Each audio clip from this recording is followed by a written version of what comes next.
What's in 2030? The facts behind the rumors that make many people afraid. Imagine this. We wake up in 2030, the world is not the same. Some say it will be dark both literally and metaphorically.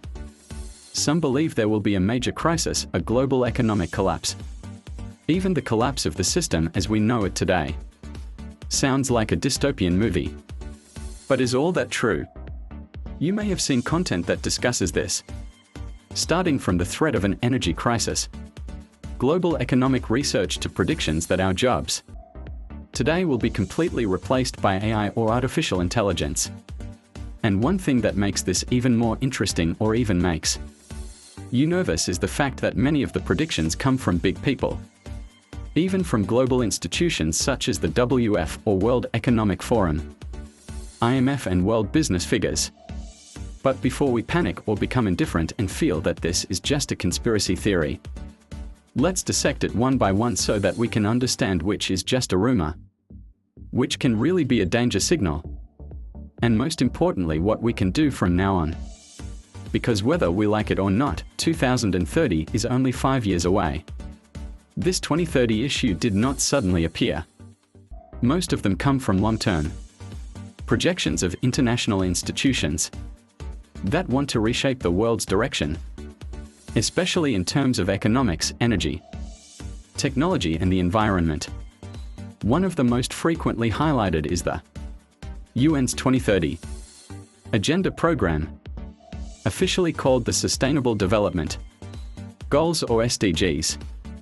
The goal of the SDGs is actually positive, namely eradicating poverty, reducing inequality, and protecting the environment. But because the language is often too technical and policy-oriented, many people misunderstand it. For example, there is a viral narrative like you will own nothing and be happy. This actually comes from a World Economic Forum or WEF opinion article explaining possible future scenarios regarding the sharing economy. It's like we're renting, not buying. But because the framing is controversial, many immediately think that we will be colonized by the system. Well, this is where many theories develop. Coupled with the pandemic, global economic crisis, and rapid technological developments, ultimately 2030 becomes a symbol of a frightening future. So what's wrong with the fear narrative? The problem is not in 2030, but in how we see it. Many narratives focus solely on fear without providing context or solutions. It's as if we are just spectators in a big drama that we can't control. In fact, we have the power to be ready. If we only focus on fear, we will lose our way. But if we change fear into awareness and change awareness into action, then rumors will not be a threat, but an alarm. That's what makes this issue so popular. Because people feel losing control, humans naturally need certainty and security. When there is a signal that the future could change drastically, the normal reaction is to worry. Well, now we separate which is noise and which is signal. Rumors may run wild, but let's stick to what can be measured. 1. The world will be completely dark in 2030. This is a myth. No global energy agency is saying there will be global darkness. But an energy crisis is possible. Even now, some countries are facing rolling blackouts due to their dependence on dwindling fossil fuels.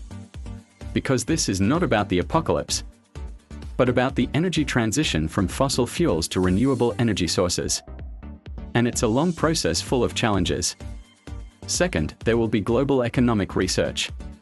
Partly true, but that doesn't mean all our money will be lost. What is happening is a shift in the way the financial system works, especially with the emergence of blockchain technology, central bank digital currencies or CBDCs and crypto. Many countries have started experimenting with digital currency. Why should this be understood? Because if we don't learn from now, we will be spectators when the world changes. And the audience never has any power. 3. AI will take over all jobs. This isn't entirely wrong, but it's not the end of the world either. AI or artificial intelligence is starting to replace several types of jobs, especially repetitive ones. But on the other hand, AI also opens up new job opportunities. The reason why we don't need to be afraid. Because every technological revolution has always shifted the job market from the Industrial Revolution to the internet. What is important is how we adapt, not reject it. Now let's be realistic about what might actually happen by 2030. First, climate change is getting worse. Forest fires, extreme weather, crop failures. This is real and has a direct impact on the economy and social life. So it is not surprising that environmental targets such as net zero emissions by 2030 have become a global priority. 2. Technology is becoming increasingly central to life. In the past, metaverses were considered a hype. But slowly the concept was adopted into many aspects such as VR for meetings, AR for shopping, AI for education, and even digital identity for health. The reason it is important to note is because the world to come is not an entirely new world, but an upgraded version of today. If we are ready, we will develop; if not, we will be left behind. 3. The world is getting more complex, but also more connected. This means that it is easier for us to learn, but also easier to get distracted. We have global opportunities, but we also have to compete globally. Why is this one of the challenges of the future?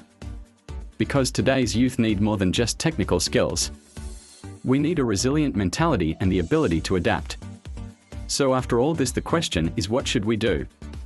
What should we do especially for young people? First of all, don't be afraid, but don't be careless either. The hype is tempting, but we have to face the reality.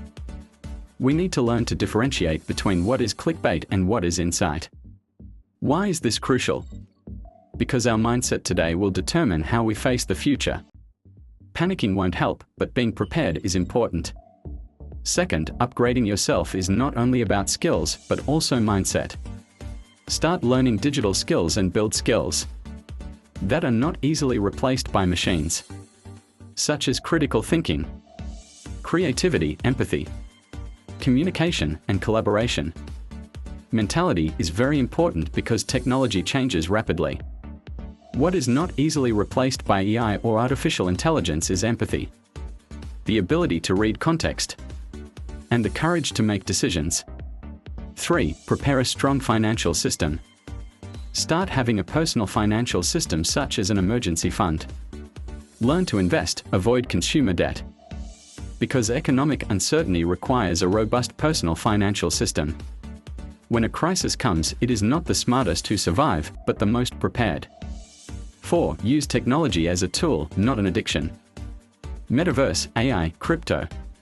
All of this could be a big opportunity as long as we don't get trapped as just consumers. Because the digital world is like a double-edged sword. It can help you level up, but it can also make you stuck if you don't know how to use it. And if you don't understand, you can be controlled by it. 5th, build a healthy community.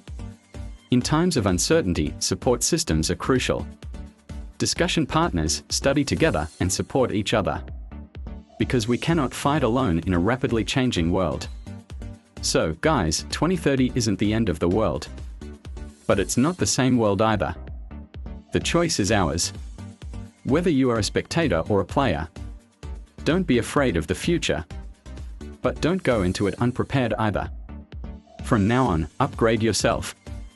Not for an ideal world, but for yourself who is stronger to face whatever world comes next. It all depends on how we respond to it today. It's not about what we'll have or not, but about who we are when the world changes. And if you start from now on being ready to adapt, upgrade yourself, and understand the direction of the world, then whatever happens later you can still stand tall.